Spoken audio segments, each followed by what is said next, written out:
प्रयाण करें। तो अभी हम श्लोक संख्या 36 से आगे पढ़ रहे हैं। यदा मुकुंदो भगवानिमं महीन् जहो सुतन्वा शृण्वन्या सत्कथा तदा हरिवार प्रतिबुद्ध चेतसाम् अबद्ध हेतुर्कलियन वर्तता। पायल माता जी पढ़िए। हरे कृष्णा प्रभु जी।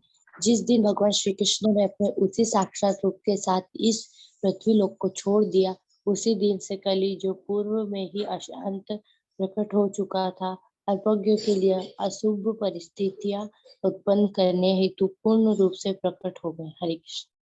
तो कलियुग आने का समय हो चुका था और वह भगवान की उपस्थिति के कारण अपना प्रभाव नहीं दिखा पा रहा था। जब भगवान अपने धाम को चले गए तो कली अपना फिर परिस्थितियां जो कली के प्रभाव है वह प्रकट करने लगा। सुजाता माता जी तात्पर्य पढ़िए। हरे कृष्णा प्रभु जी, दंडवत प्रणाम। जो मनुष्य पूर्ण रूप से ईश भावना भावित नहीं है, उन्हीं पर कली का प्रभाव पड़ता है। मनुष्य अपने आप को श्री भगवान की देख रेख में रखकर कलियुग के प्रभावों को निरस्त कर सकता है। कलियुग का पदार्पण कुरुक्षेत्र युद्ध के पश्चात ही हो गया था, किंतु श्री भगवान की उपस्थिति के कारण यह अपना प्रभाव नहीं दिखा सका था। लेकिन जब श्री भगवान अपने ही दिव्य शरीर को साथ लेकर इस धरालोक को छोड़ गए, तो उनके जाते ही कलियुग के लक्षण उसी प्रकार प्रकट होने लगे जिस रूप में द्वारका से अर्जुन के आगमन से पूर्व महाराज युधिष्ठिर को दृष्टिगोचर हो रहे थे। और महाराज युधिष्ठिर ने ठीक ही इस धरा से श्री भगवान के प्रयाण की कल्पना कर ली। जैसा कि हम पूर्व में कह चुके हैं, श्री भगवान हमारी आंखों से उसी प्रकार ओझल हो गए जिस प्रकार सूर्य अस्त होने पर हमारी दृष्टि से ओझल हो जाता है। हरे कृष्ण। प्रभुपाद यहाँ बहुत महत्वपूर्ण एक वाक्य लिखे हैं। जो लोग पूर्ण रूप से ईश्वर भावना भावित नहीं है, कली उनके ऊपर ही प्रभाव डालता है। तो हम जितना कृष्ण भावनामृत में गहराई में जाएंगे, उतना कली के प्रभाव से मुक्त हो जाएंगे। और अगर हमारे भक्ति जीवन में कठिनाइयां आ रही हैं, हमारे भक्तों के साथ संबंध ठीक नहीं है, पारस्परिक प्रतिस्पर्धा भक्त समाज में हो रही है, इन सब का मतलब है कि कली प्रवेश कर चुका है। तो हमारी कृष्ण चेतना जितनी उन्नत होगी, उतना कली का स्पर्श भी हमें नहीं हो पाएगा। लेकिन जहां हमारी चेतना नीचे जाती है, वहां कली को प्रवेश करने के लिए स्थान मिल जाता है। और कली का मतलब क्या है? कली का मतलब है दंभ और कलह। कलह होना, लड़ाई होना, झगड़ा होना, दंभ होना और अनेक अनेक जो विकार हैं, अनर्थ हैं, वह प्रवेश हमारे हृदय में कर जाते हैं। ओके, नेक्स्ट श्लोक। युधिष्ठिरस्तत् परिसर्पणं पुधा पुरे च राष्ट्रे च गृहे तथात्मनि विभाव्य लोभान् मृतजिह्वसं हिंसनादि अधर्म चक्रान् गमनाय पर्यदात्। मुकुल प्रभु पढ़िए। हरे कृष्णा प्रभु। महाराज युधिष्ठिर पर्याप्त बुद्धिमान थे कि वे कलियुग के प्रभाव को समझ गए। इसके विशेष लक्षण होते हैं बढ़ता लालच, असत्य भाषण, धोखा देना, सारी राजधानी, राज्य, घर तथा समस्त व्यक्तियों में हिंसा का आधिक्य इत्यादि। अतः उन्होंने घर छोड़ने की तैयारी की और तद अनुकूल वस्त्र धारण किए। तो महाराज युधिष्ठिर ने ये खबर तो सुनी थी कि भगवान श्री कृष्ण अपने धाम को चले गए, लेकिन इसके पहले ही उन्होंने देख लिया था किस प्रकार जीवों के अंदर ये सारे असत धारणाएं बढ़ती जा रही हैं। और इसका मतलब ही है कि कली प्रवेश कर चुका है, क्योंकि युधिष्ठिर महाराज के राज्य में जो प्रजा थी, उनके भीतर लालच, असत्य इत्यादि नहीं था। लेकिन अब ये प्रवेश कर चुके हैं, इसका मतलब है कि कली अपना राज्य अब स्थापित कर रहा है। बसंत प्रभु तात्पर्य पढ़िए। हरे कृष्णा प्रभु जी, दंडवत प्रणाम। तात्पर्य: आधुनिक युग कली के विशिष्ट गुणों से प्रभावित है। कुरुक्षेत्र युद्ध के दिनों से जिसे लगभग 5000 वर्ष हुए हैं, कलयुग का प्रभाव प्रकट होने लगा है और प्रामाणिक शास्त्रों से पता चलता है कि अभी कलयुग 4,27,000 वर्ष और चलता रहेगा। कलयुग के जिन लक्षणों का उल्लेख ऊपर किया गया है, अर्थात लोभ, असत्य, छल, भाई भतीजावाद, हिंसा इत्यादि, उनका पहले से ही बोलबाला है और यह कोई नहीं जानता कि ज्यों-ज्यों कली का प्रभाव बढ़ेगा, प्रलय होने तक क्या-क्या ना हो ले। हम यह पहले ही जान चुके हैं कि कलयुग के प्रभाव ईश्वर विहीन तथा कथित सभ्य मनुष्य के लिए है। जो लोग भगवान के आश्रय में है, उन्हें इस भयावह युग से डरने की कोई बात नहीं है। महाराज युधिष्ठिर भगवान के महान भक्त थे, अतएव उन्हें कलयुग से भयभीत होने की आवश्यकता न थी, किंतु उन्होंने सक्रिय गृहस्थ जीवन से विरक्त होकर अपने घर भगवत धाम वापस जाने के लिए तैयारी करना उचित समझा। चूंकि पांडव भगवान के सनातन संगी हैं, अतएव वे अन्य किसी वस्तु की अपेक्षा भगवान की संगति के लिए अधिक बेचैन रहते थे। इसके साथ ही आदर्श राजा होने के नाते महाराज युधिष्ठिर अन्यों के लिए आदर्श स्थापित करने के लिए भी विरत होना चाहते थे। ज्यों ही गृहस्थी के कार्यों को देखने वाला कोई नवयुवक तैयार हो जाए, तो मनुष्य को चाहिए कि वह आध्यात्मिक साक्षात्कार तक ऊपर उठने के लिए तुरंत गृहस्थ जीवन का परित्याग कर दे। उसे गृहस्थी के अंधकूप में तब तक सड़ते नहीं रहना चाहिए जब तक यमराज आकर उसे बाहर न खींच निकाले। आधुनिक राजनेताओं को महाराज युधिष्ठिर से स्वैच्छिक वैराग्य लेने की शिक्षा ग्रहण करनी चाहिए और नई पीढ़ी को अवसर प्रदान करनी चाहिए। यही नहीं, सेवानिवृत्त रिटायर्ड वृद्धों को भी उनसे शिक्षा लेनी चाहिए और इसके पूर्व कि वे मृत्यु के लिए बलपूर्वक घसीटे जाएं, उन्हें आध्यात्मिक साक्षात्कार के लिए घर छोड़ देना चाहिए। हरे कृष्ण। तो कली का प्रभाव युधिष्ठिर महाराज के ऊपर तो वैसे भी नहीं पड़ सकता था, क्योंकि वह पूर्ण रूप से कृष्ण भावना भावित थे। लेकिन फिर भी जैसे ही उन्होंने ये परिस्थिति देखी कि हाँ, अब एक अवसर है कृष्ण भावनामृत में पूर्ण समर्पित होने का, अब एक अवसर है कि हमें इस सारे जो राजनैतिक जिम्मेदारियां हैं उनको छोड़ देना चाहिए, तो उन्होंने उसको स्वीकार किया। उसी प्रकार जीवन में हमें भगवान कई बार इस तरह संकेत देते हैं कि हमें अपनी कृष्ण भावनामृत में और गंभीर हो जाना चाहिए। अगर हम उन संकेतों को समझ के अपने कृष्ण भावनामृत में गंभीर होते हैं, बहुत प्रगति करते हैं। प्रभुपाद बोल रहे हैं कि हम सबको इस प्रकार स्वैच्छिक वैराग्य लेना चाहिए, स्वयं से छोड़ना सीखना चाहिए और भक्ति में धीरे धीरे समर्पण बढ़ाना चाहिए। स्वराट पुत्रम विनयिनम आत्मना सुषमन गुणै तयोनिव्यः पतिं भूमिर अभ्यासिंचत गजाह्वये। सविता माता जी पढ़िए।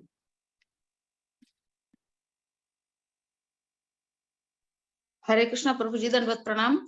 तत्पश्चात उन्होंने हस्तिनापुर की राजधानी में उन्होंने अपने पौत्र को सिंहासनारूढ़ किया, जो समुद्र से घिरी सारी भूमि के स्वामी तथा सम्राट के रूप में प्रशिक्षित था और उन्हीं के समान सुयोग्य था। तो उनका पौत्र कौन है? परीक्षित महाराज। परीक्षित महाराज का राज्याभिषेक करने के लिए तैयारी। अनीता माता जी तात्पर्य। हरे कृष्ण प्रभु जी, दंडवत। समुद्रों से घिरी हुई सारी भूमि हस्तिनापुर के राजा के अधीन थी। महाराज युधिष्ठिर ने अपने पौत्र महाराज परीक्षित को, जो उन्हीं के समान सुयोग्य था, नागरिक के प्रति राजा के कर्तव्य को ध्यान में रखकर राज प्रशासन से प्रशिक्षित किया। इस तरह महाराज युधिष्ठिर के भगवत धाम जाने के पूर्व परीक्षित के स्थान पर सिंहासनारूढ़ हो चुके थे। यहाँ पर महाराज परीक्षित के प्रसंग में विनयिनम शब्द प्रयुक्त हुआ है, जो महत्वपूर्ण है। कम से कम महाराज परीक्षित के समय तक हस्तिनापुर का राजा पूरे संसार का सम्राट क्यों माना जाता था?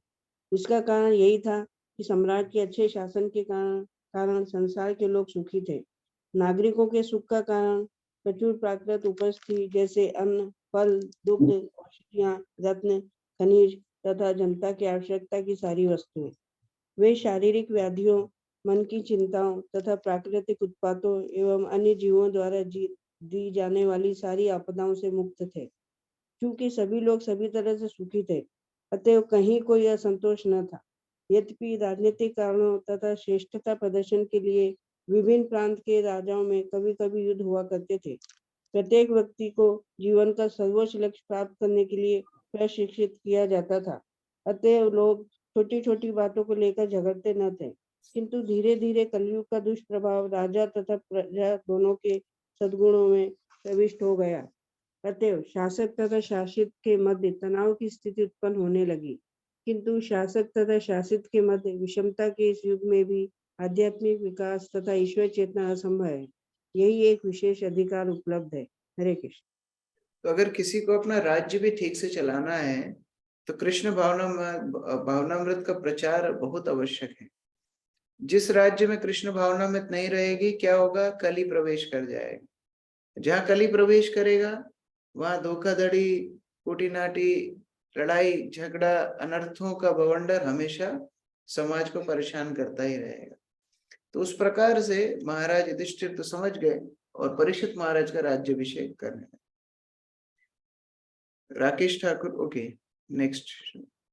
मथुर्यां तथा वज्रं शूरसेनापतिं तथा प्रजापत्यं निरुपेष्ठिं अग्निम अपवित ईश्वरा। राकेश ठाकुर प्रभु पढ़िए।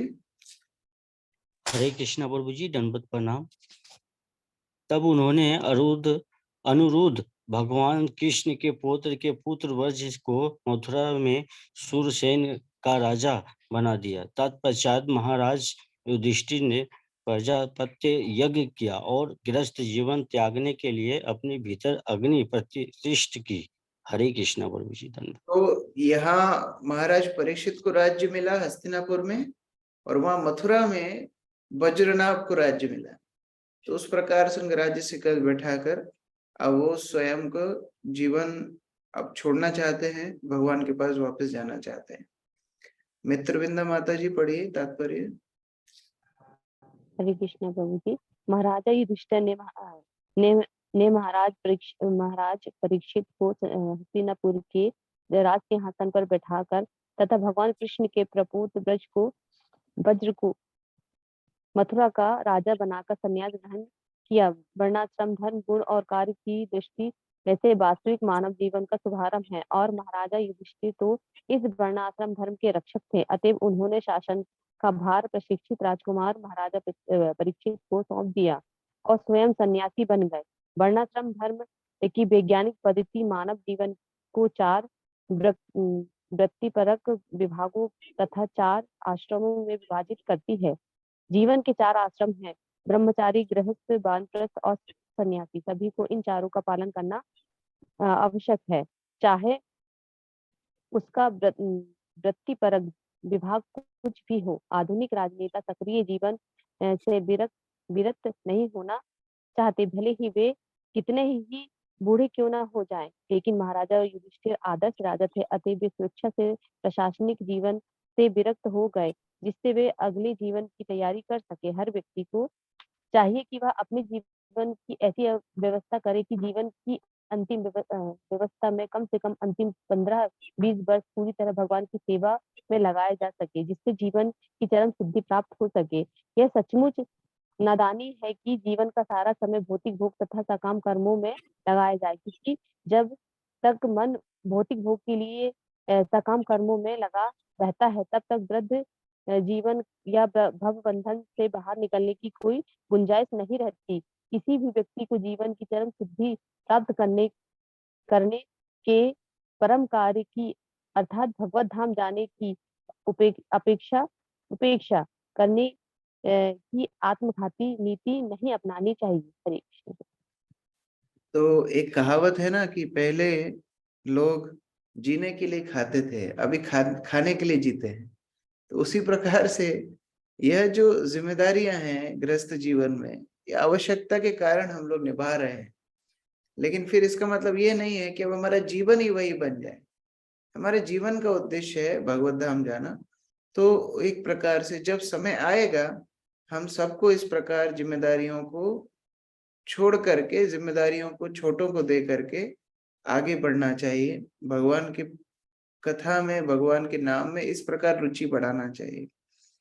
विसृज्य तत्र तत्सर्वं दुकुलवयलाक्तिकं निर्ममो निरहंकार संच्छिन्ना निशबंधना।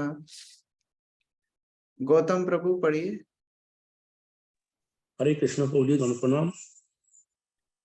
महाराज युधिष्ठिर ने अपने समस्त वस्त्रों, कमर पेटी तथा राजस्वी आभूषण तुरंत तक दिए और वे प्रत्येक वस्तु से पूर्ण रूप से उदासीन तथा विरक्त हो गए। हरे कृष्ण। युधिष्ठिर महाराज का गृह त्याग बता रहे हैं। आपने अंतर देखा होगा धृतराष्ट्र के गृह त्याग में और युधिष्ठिर महाराज के गृह त्याग में। धृतराष्ट्र को कटु शब्द बोलने पड़े विदुर को और जबरदस्ती घर छुड़ाना पड़ा। युधिष्ठिर महाराज को यहाँ कोई बोलने वाला नहीं है, वो स्वयं जिम्मेदार हैं, समझदार हैं, समझ करके गृह त्याग कर रहे हैं। अजय प्रभु तात्पर्य पढ़िए। हरे कृष्णा प्रभु जी, धन्यवाद प्रणाम। श्री भगवान का पार्षद बनने हेतु यह आवश्यक है कि भौतिक कलमश से शुद्ध हो लिया जाए।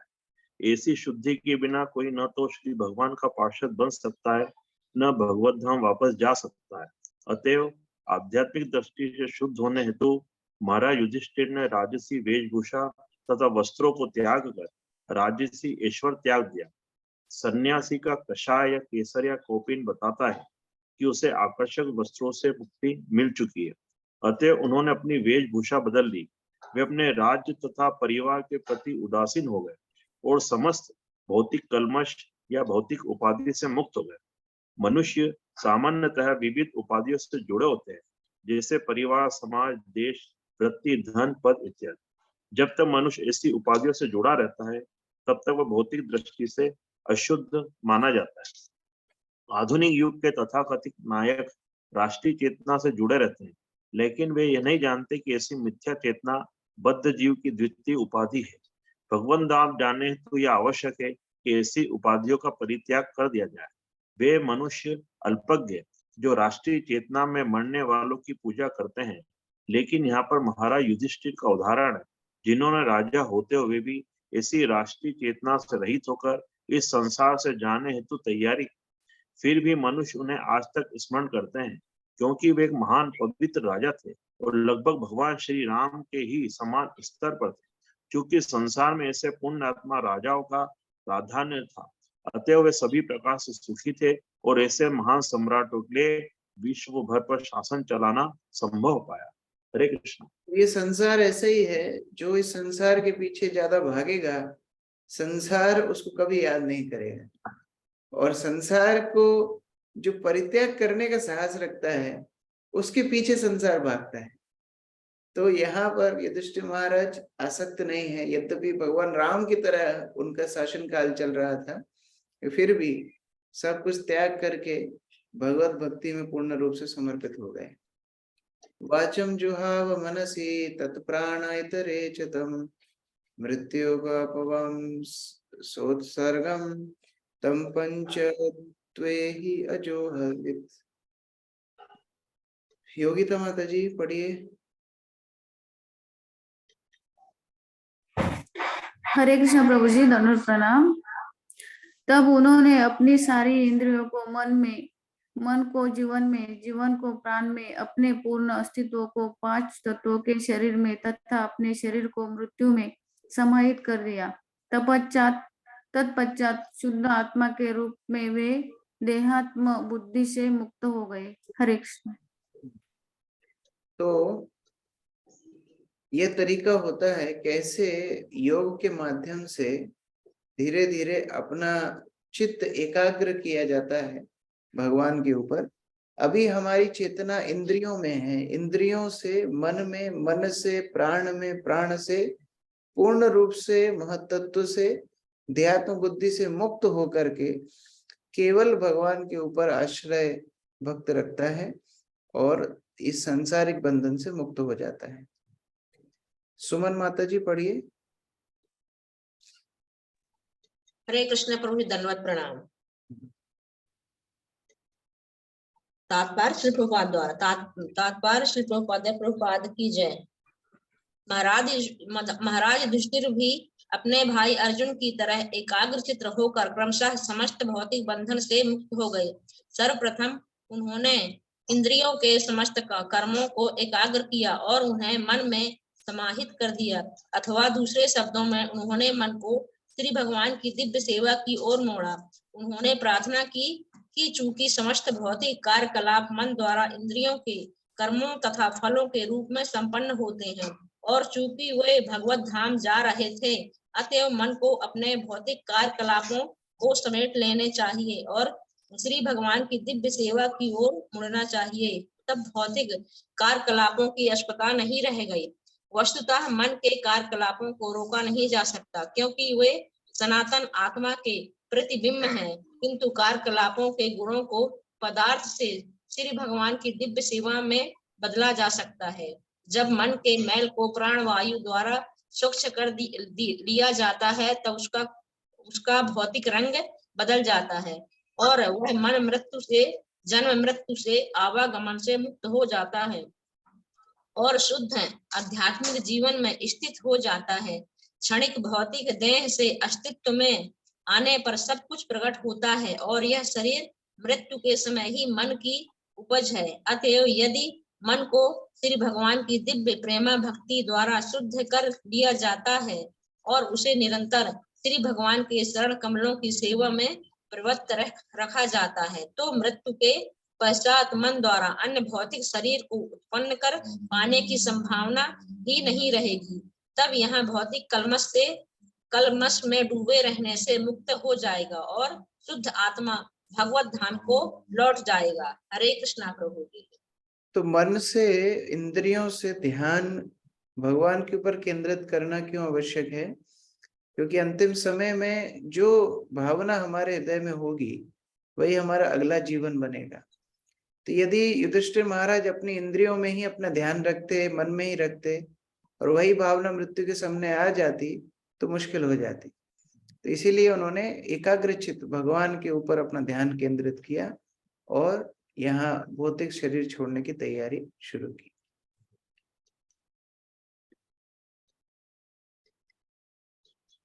त्रित्वे हुत्वा च पंचत्वं तस्यैव तेजो मुनि सर्वमात्मनि आजुहादे ब्राह्मणे आत्मनम अव्यये। विनोद प्रभु पढ़िए। हरे कृष्ण प्रभु, दंडवत प्रणाम।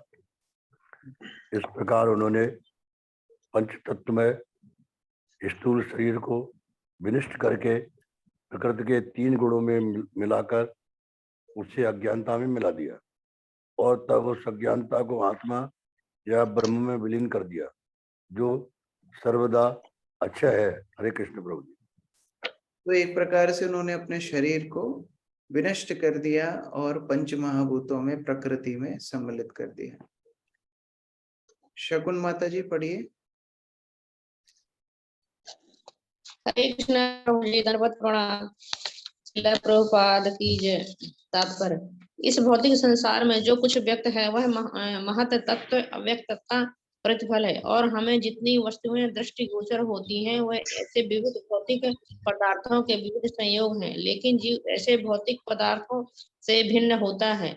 तो यह तो जीव द्वारा श्री भगवान के नित्य दास के रूप में अपना शाश्वत स्वभाव भूलने के कारण तथा प्रकृति का प्रभुता जताने की मिथ्या धारणा के कारण है। ऐसा है कि उसे मिथ्या इंद्रभोग के संसार में प्रवेश करना पड़ता है। इस प्रकार भौतिकता द्वारा मन के प्रभावित होने का मुख्य कारण भौतिक शक्ति की साथ उत्पत्ति है। इस प्रकार 5 तत्वों का स्थूल शरीर उत्पन्न होता है।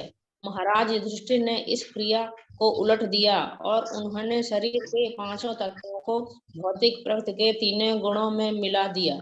इससे शरीर के उत्तम, मध्यम या निकृष्ट होने का अंतर जाता रहता है और पुनः गुणात्मक अभिव्यक्तियां भौतिक शक्ति में समाहित हो जाती हैं, जो शुद्ध जीव के मिथ्या भाव से उत्पन्न है। इस प्रकार जब कोई वैकुंठ लोक के असंख्य लोकों में से किसी एक में विशेषतया गोलोक वृंदावन में श्री धाम का पार्षद बनना चाहता है, तो उसे निरंतर यह सोचना होता है कि वह इस भौतिक शक्ति से भिन्न है।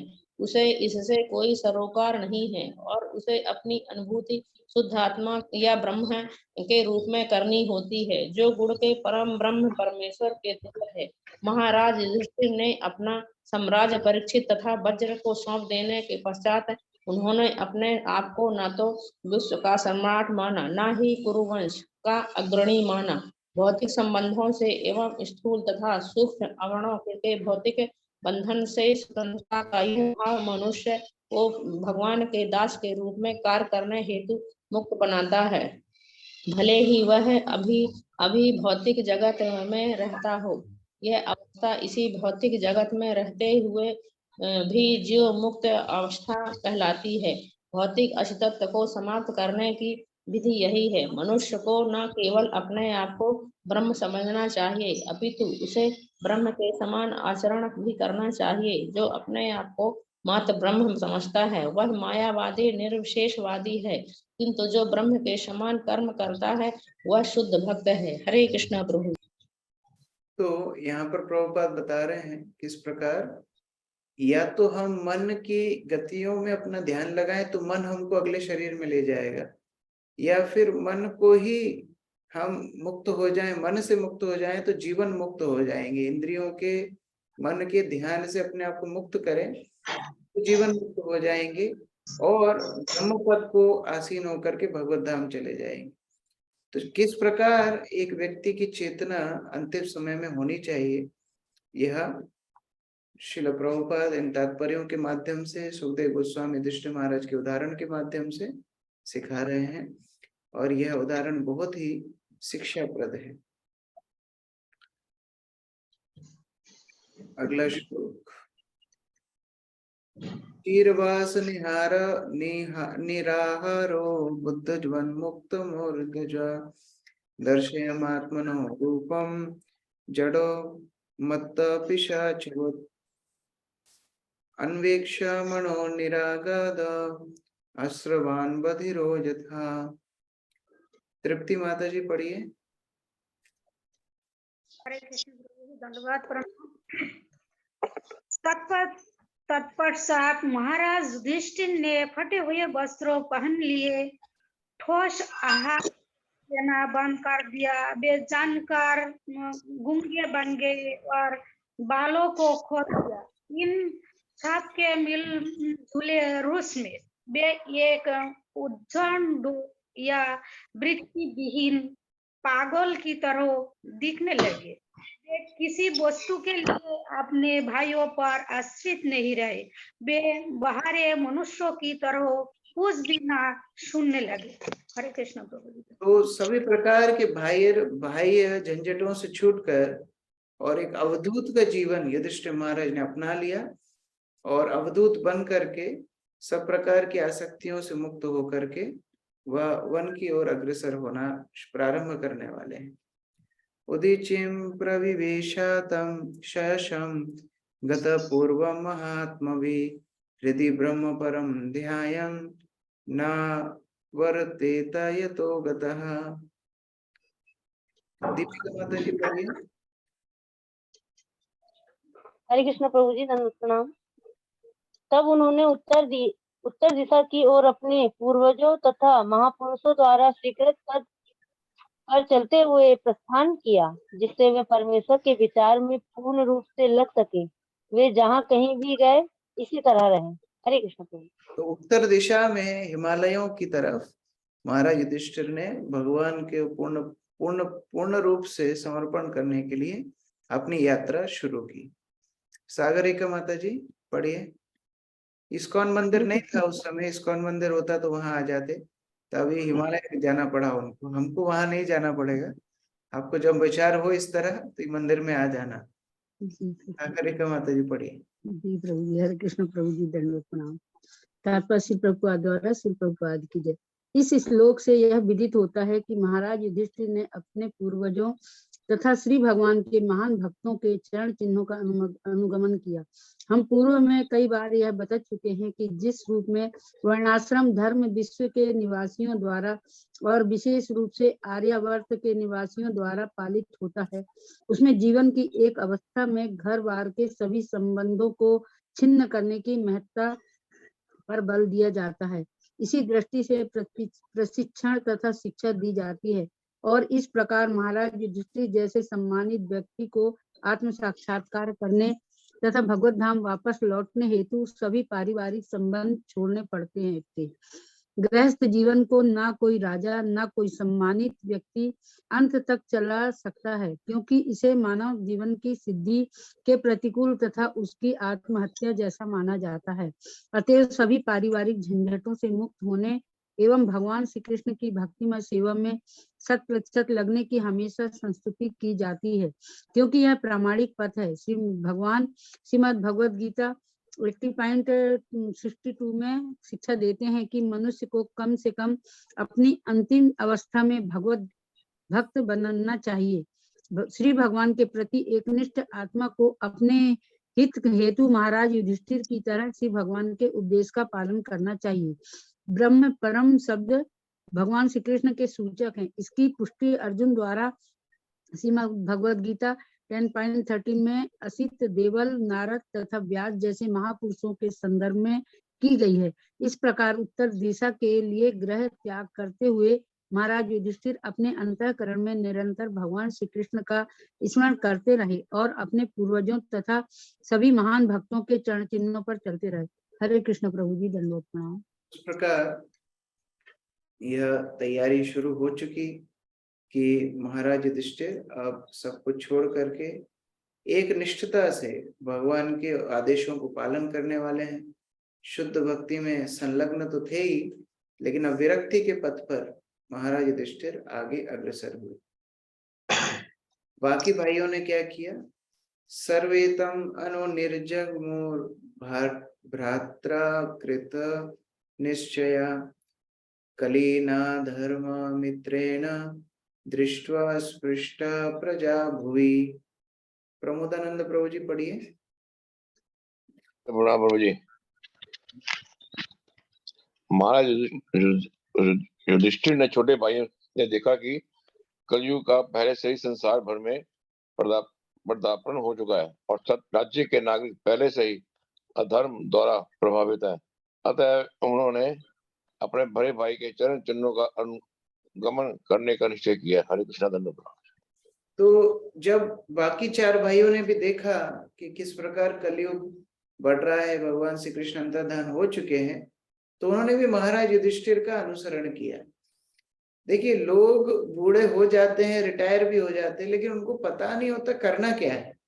जैसे प्रभुपाद जब मॉर्निंग वॉक पे जाते थे तो देखते थे कि अमेरिका के बूढ़े लोग कोई गोल्फ खेल रहे हैं, कहीं कुछ कर रहे हैं, तो प्रभुपाद बोलते थे ये देश में बुढ़ों को ये तक नहीं पता है करना क्या चाहिए रिटायर होने के बाद। तो ऐसा नहीं है रिटायरमेंट ले लिया और वही वानप्रस्थ है, ऐसा नहीं है।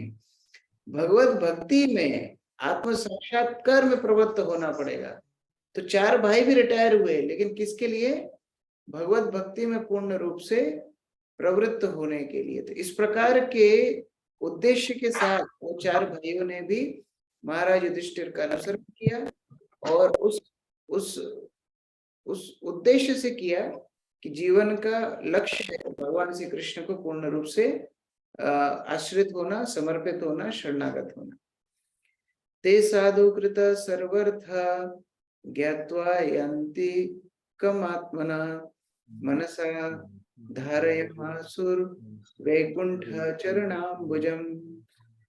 मुकुल प्रभु पढ़िए। हरे कृष्णा प्रभु, उन्होंने धर्म के सारे नियम संपन्न कर लिए थे। अतएव उनका यह निश्चय ठीक ही था कि भगवान कृष्ण के चरण कमल ही सबों के चरम लक्ष्य है। अतएव उन्होंने बिना व्यवधान के उनके चरणों का ध्यान किया।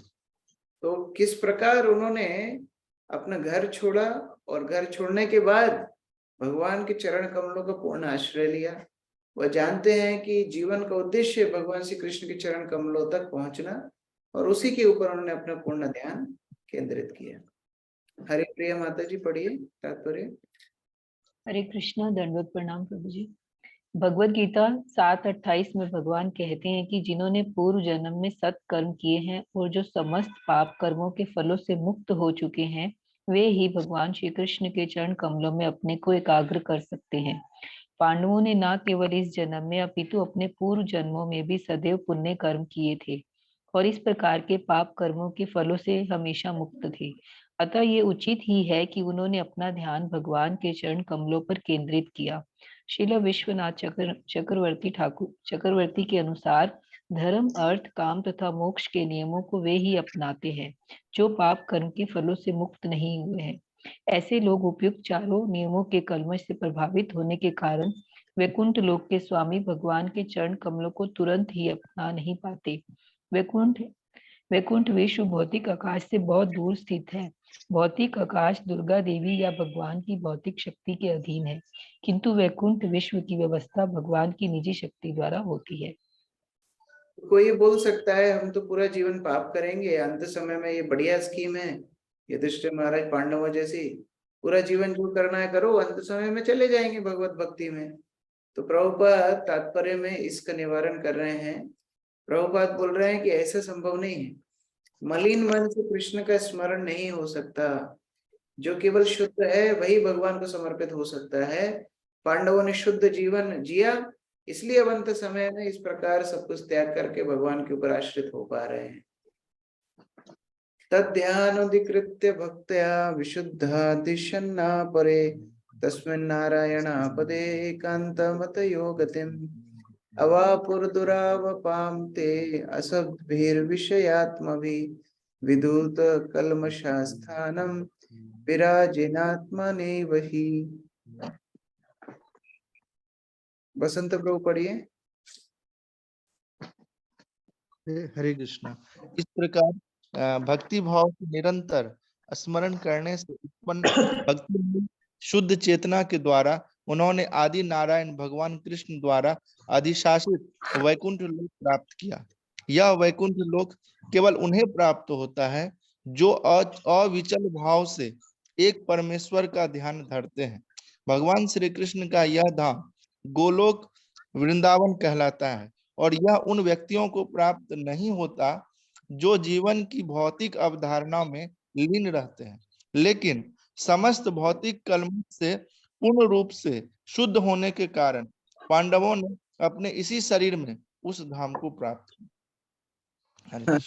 आजकल बहुत व्हाट्सएप में आ रहा है, दूध मांगोगे दूध देंगे, खीर मांगोगे खीर देंगे। उसी प्रकार से भगवान मांगोगे भगवान देंगे, भौतिक संसार मांगोगे भौतिक संसार देंगे। तो उस प्रकार से यहाँ पर बहुत स्पष्ट बताया जा रहा है, जो भगवत धाम जाना चाहते हैं भौतिक कलमश से मुक्त होना पड़ेगा। भौतिक संसार में रहना चाहते हैं तो भौतिक कलमश को रख सकते हैं, कोई दिक्कत नहीं। सुजाता माता जी तात्पर्य पढ़िए। हरे कृष्ण प्रभु जी। श्रील जीव गोस्वामी के अनुसार यदि कोई व्यक्ति सत्व, रजो तथा तमो गुणों से मुक्त हो तथा आध्यात्म में स्थित हो तो वह शरीर परिवर्तन हुए बिना ही जीवन की चरम सिद्धि प्राप्त कर सकता है। श्रील सनातन गोस्वामी ने हरि भक्ति विलास नामक अपनी कृति में कहा है कि कोई भी व्यक्ति प्रामाणिक गुरु के पद प्रदर्शन में आध्यात्मिक अनुशासनात्मक कर्म करके विजन्मा ब्राह्मण की सिद्धि प्राप्त कर सकता है। ठीक उसी तरह जिस प्रकार एक रसायन शास्त्री रासायनिक प्रक्रिया से पीतल जैसी किसी धातु को सोने में बदल देता है, अतएव शरीर परिवर्तन के बिना ही ब्राह्मण बनने या बिना शरीर परिवर्तन के भगवत धाम जाने में वास्तविक मार्गदर्शन का महत्व होता है। श्रील जीव गोस्वामी की टीका है कि यहाँ ही शब्द का उपयोग इस सत्य की पुष्टि करता है और इस वास्तविक स्थिति के विषय में कोई संदेह नहीं है। भगवत गीता 14.26 में भी श्रील जीव गोस्वामी के इस कथन की पुष्टि होती है, जब भगवान कहते हैं कि जो अविचल भाव से विधिपूर्वक भक्ति करता है वह भौतिक प्रकृति के तीनों गुणों की कलमश को लांघ करके ब्रह्म सिद्धि प्राप्त कर सकता है। और जब भक्ति में सेवा के स्वयं स्फूर्त आचरण द्वारा ब्रह्म सिद्धि को और भी उन्नत बनाया जाता है तो इसमें जरा भी संदेह नहीं रह जाता कि उसे बिना शरीर परिवर्तन के गोलोक वृंदावन प्राप्त होता है, जैसा बिना शरीर परिवर्तन के भगवान के अपने धाम लौटने के संबंध में हम पहले ही बता चुके हैं। हरे कृष्ण। इस प्रकार पांडव तैयार हुए, भगवत भक्ति के माध्यम से सशरीर भगवत धाम जाने के लिए तैयार हो गए। वितरोपि परित्यज्य प्रभासे देहमात्मना कृष्णावेशेन तच्चित्त पृथ्वीर्स्वक्षयं ययो। पायल माता जी पढ़िए। हरे कृष्ण प्रभु जी। तीर्थाटन के लिए किए गए महात्मा विदुर ने प्रभास में अपना शरीर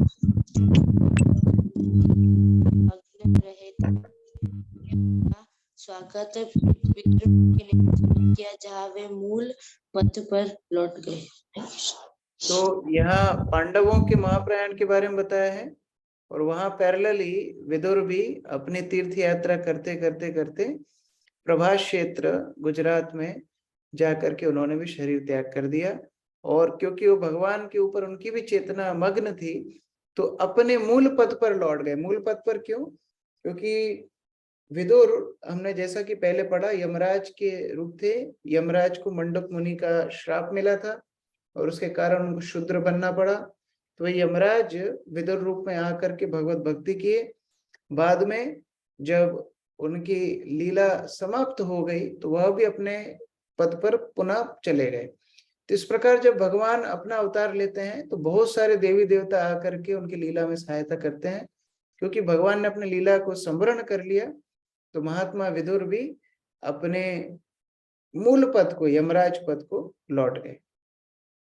द्रौपदी का क्या हुआ, अगले श्लोक में बता रहे हैं। द्रौपदी च तदाज्ञाया पतिनाम अनपेक्षताम वासुदेवे भगवती एकांतमतिरापतम। अनीता माता जी पढ़िए। द्रौपदी ने भी देखा कि उसके पतिगण उसकी परवाह किए बिना घर छोड़ रहे हैं।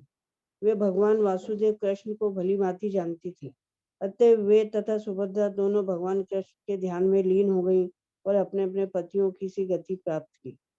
द्रौपदी ने भी पांडवों का पथ अनुसरण किया। जिस प्रकार उन्होंने भगवत भक्ति में पूर्ण रूप से आश्रित होकर भगवत धाम चले गए, द्रौपदी भी चली गई और भगवान की बहन सुभद्रा भी उस प्रकार से भगवत धाम जाने के लिए अग्रसर हुई। अजय प्रभु पढ़िए तात्पर्य। बहुत महत्वपूर्ण तात्पर्य है ये, बहुत ध्यान से सुनना है, एक एक शब्द बहुत महत्वपूर्ण है। हरे कृष्णा प्रभु जी, धन्यवाद प्रणाम। हवाई जहाज उड़ाते समय कोई किसी दूसरे जहाजों को संभाल नहीं सकता। हर एक को अपने जहाज की देखभाल स्वयं करनी होती है, और यदि कोई संकट आ पड़े तो उस अवस्था में कोई अन्य जहाज दूसरे की सहायता नहीं कर सकता।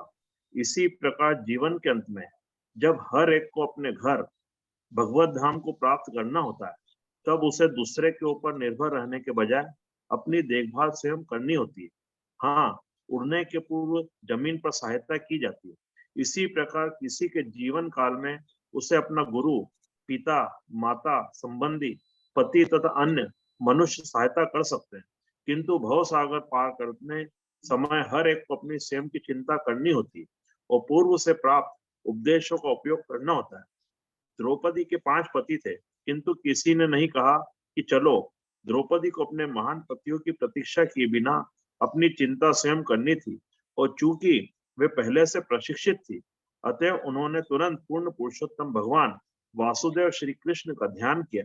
पत्नियों को भी उसी प्रकार पतियों जैसी गति प्राप्त हुई, अर्थात वे बिना शरीर बदले श्री भगवान के धाम पहुंच गई।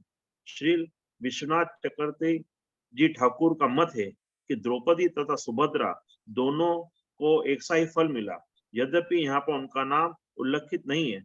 उनमें से किसी को भी अपना शरीर त्यागना नहीं पड़ा। हरे कृष्ण। ये तात्पर्य प्रभुपाद के स्वर्णिम तात्पर्यों में से, सारे ही तात्पर्य प्रभुपाद के स्वर्णिम है, लेकिन ये तात्पर्य हमारे भक्ति जीवन के लिए बहुत ही प्रेरणास्पद है, आई ओपनर है। हाँ, हमको लगता है कि हमारी भक्ति तो वैसे भी चली जाएगी, ये प्रभु जी फोन लगा देंगे, वो माता जी उठा देंगी, हमारे पति हमको जप करने के लिए बताएंगे, ऐसे अनेक अनेक हमारे विचार रहते हैं। प्रभुपाद बोल रहे हैं ये सारी सहायता उस प्रकार है जैसे कोई नवीन पायलट को जहाज उड़ाना, हवाई जहाज उड़ाना जमीन पर सिखाया जाता है, उसको सारे कंट्रोल्स बताए जाते हैं, सब कुछ बताना है, लेकिन जब वो हवा में टेक ऑफ कर गया तो अब उसको ही हवाई जहाज उड़ाना है। अब दूसरा व्यक्ति नीचे से कुछ नहीं कर सकता। तो उसी प्रकार से पूरा जीवन लोग मदद करेंगे, लेकिन ये अंतिम समय में हमको अपनी जिम्मेदारी स्वयं लेनी ही पड़ेगी। द्रौपदी को किसी ने बोला नहीं कि चलो हम लोग सब जा रहे हैं, तुम्हारा भी रिजर्वेशन कराए क्या, किसी ने बोला नहीं इस तरह। अभी द्रौपदी को पूरा जीवन जो प्रशिक्षण मिला है भक्ति में, अब उसका एग्जाम है। तो उसी प्रकार से everyone has to fly his own plane, बहुत फेमस स्टेटमेंट है प्रभुपाद के इस तात्पर्य का। हमको भी उस प्रकार से आध्यात्मिक रूप से गंभीर होना चाहिए। जितने भी भक्त हमको मार्गदर्शन कर रहे हैं, हमारे गुरुजन हैं, सब है, वो सब प्रेरणा दे रहे हैं, लेकिन फिर कार्य तो हमको ही करना पड़ेगा। तो उस प्रकार से हमारे आध्यात्मिक जीवन में हमको गंभीर बनना चाहिए। इस अध्याय का आखिरी श्लोक, यः श्रद्धया भगवत प्रिय नाम, यत् श्रद्धया भगवत प्रियानाम पांडव सुतानामिति संप्रयाणाम शृणोति अलम स्वस्तियनम पवित्रम लब्धा हरो भक्ति मुपैति सिद्धिम। सविता माता जी पढ़िए। हरे कृष्ण प्रभु जी, दंडवत प्रणाम। पांडु पुत्रों द्वारा जीवन के परम लक्ष्य भगवत धाम के लिए प्रस्थान का यह विषय अत्यंत शुभ तथा परम पवित्र है। अतः जो भी इस कथा को भक्ति भाव पूर्वक सुनता है वह जीवन की परम सिद्धि भगवत भक्ति को निश्चय ही प्राप्त करता है। तो ये फलश्रुति है, भागवत की यही विशेषता है। फलश्रुति भी इतनी सुंदर है। सुनने से क्या फल मिलेगा हमें? पांडवों के महाप्रयाण सुनने से हमारा क्या फल मिलेगा? यह प्रस्थान सुनने से क्या फल मिलेगा कि हमारे भक्ति पूर्वक हमारे जीवन में भी हम भगवत भक्ति प्राप्त करेंगे। अनीता माता जी तात्पर्य पढ़िए। हरे कृष्ण प्रभु। श्रीमद् भागवत पूर्ण पुरुषोत्तम भगवान एवं पांडवों जैसे भगवत भक्तों की कथा है। भगवान और उनके भक्तों की कथा अपने आप में पूर्ण है। अतएव भक्ति भाव से इसे सुनना भगवान तथा उनके नित्य संगियों से सानिध्य प्राप्त करने जैसा है। मनुष्य श्रीमद् भागवत का श्रवण करके जीवन की सर्वोच्च सिद्धि अर्थात भगवत नाम प्रस्थान को प्राप्त कर सकता है, इसमें कोई संदेह नहीं है। इस प्रकार श्रीमद् भागवत के प्रथम स्कंद के अंतर्गत पांडवों की सामयिक निवृत्ति नामक 15वें अध्याय के भक्ति वेदांत तात्पर्य पूर्ण है। हरे कृष्ण प्रभु। प्रभुपाद बोल रहे हैं ये श्रीमद् भागवत के माध्यम से हम भगवान का संग प्राप्त कर रहे हैं, भगवान के शुद्ध भक्तों का संग प्राप्त कर रहे हैं। हमने भी पांडवों के बारे में पढ़ा, मतलब हमने पांडवों के साथ संग किया भागवत के माध्यम से, और उनके गुणों से हम प्रभावित हों, उनकी कृपा की हम याचना करें और अपनी भगवत भक्ति में भी हमारा उत्थान करने का प्रयास करें। ये श्रीमद् भागवत को नित्य रूप से हम श्रवण पाठ कर रहे हैं। हम लोगों को इसमें बहुत गंभीरता से नियम के साथ इसको अपनी भक्ति का बहुत महत्वपूर्ण अंग मानना चाहिए। जिस प्रकार आध्यात्मिक मार्ग के लिए जप महत्वपूर्ण है, उसी तरह भागवत श्रवण, प्रभुपाद की पुस्तकों का पठन, ये भक्ति के लिए वैकल्पिक चीज नहीं है, यह अनिवार्य चीज है। इसीलिए यहाँ पर प्रभुपाद इसके ऊपर बल देते हुए इस अध्याय को पूर्ण करते हैं। कल हम लोग अगला अध्याय शुरू करेंगे जहाँ महाराज परीक्षित के बारे में बताया गया है। अभी हमने देखा कैसे महाराज युधिष्ठिर महाराज परीक्षित का राज्याभिषेक करके चले गए। अब महाराज परीक्षित की कथा आएगी, किस प्रकार आगे जाकर के उस समय कृषि के गले में सांप डालेंगे और फिर कली के साथ उनकी भेंट भी होगी, इत्यादि इत्यादि हम सब ये आगे पढ़ेंगे। हरे कृष्ण। श्री प्रभुपाद की जय, समवेत की जय। अब समय बहुत हो गया है तो हम प्रश्न आज नहीं लेंगे, आज ये अध्याय पूर्ण करना था, 2-3 श्लोक ही बचे थे, इसलिए तो प्रश्न लिख के रख सकते हैं, कल हम लोग उसको चर्चा करेंगे। हरे कृष्ण। हरे कृष्ण प्रभु जी, धन्यवाद।